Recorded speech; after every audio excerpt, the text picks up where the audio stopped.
எவ்வளவோ விஷயங்கள் நடந்துருச்சு. எல்லாரும் இன்னைக்கு தட்டி கட்டான இந்த அமீர் பையன்.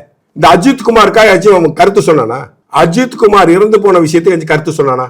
அண்ணா பல்கலை மாணவி பாதிக்கப்பட்ட பொழுது கருத்து சொன்னானா? அமைஞ்சிக்கரை மாணவி பாதிக்கப்பட்ட போது கருத்து சொன்னானா? அரக்கோண மாணவி பிரச்சனை வந்தப்ப கருத்து சொன்னானா? இதுக்கு மட்டும் நீ எங்க இருந்தா வர்ற? நீ பொதுவான ஆளுன்னு சொல்லிக்கிறீல்ல ஒண்ணு, ஏன்னா கட்சிலாம் கிடையாது, பொதுவான ஆளுன்னு சொல்லிக்கிறீல்ல, ஒரு சினிமா இயக்குனர் சொல்லிக்கல, மானங்கட்ட வெக்கங்கட்ட சூடு சொர்ணையற்ற மானங்கட்ட அமீர் தீவிரவாதி பையல, இதுக்கெல்லாம் ஏன்டா கருத்து சொல்ல? இந்துக்கள் ஒன்று கூடுனா மட்டும் உனக்கு இது புடுங்குதா உனக்கு?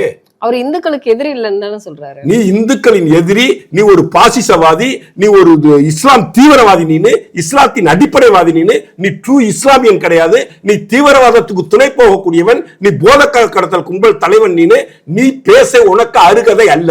நீ என்ன பருத்தி வீரன் ஒரு படத்தை ஹிட் கொடுத்துட்ட, வேற என்ன நீ சினிமா துறையில கிழிச்சு புட்டுங்க? நீனு என்ன செஞ்சுட்ட? நீ சாதிச்சுட்ட நீ சினிமாவில. பருத்தி வீரனுக்கு அப்புறம் ஏன் உன்னால ஹிட் கொடுக்க முடியல? நீ திருட்டு பைய, சினிமாவை திருடுவ, மியூசிக்கை திருடுவ, சீனை திருடுவ, லைட்டிங்கை திருடுவ, திருட்டு பைய நீனு. இந்த நிகழ்வுலாம் நடந்தப்ப எந்த ஆட்டுக்குட்டியோட இருந்தாவன்? திருட்டு அயோக்கிய பையன், அவனெல்லாம் பேசக்கூடாதுமா.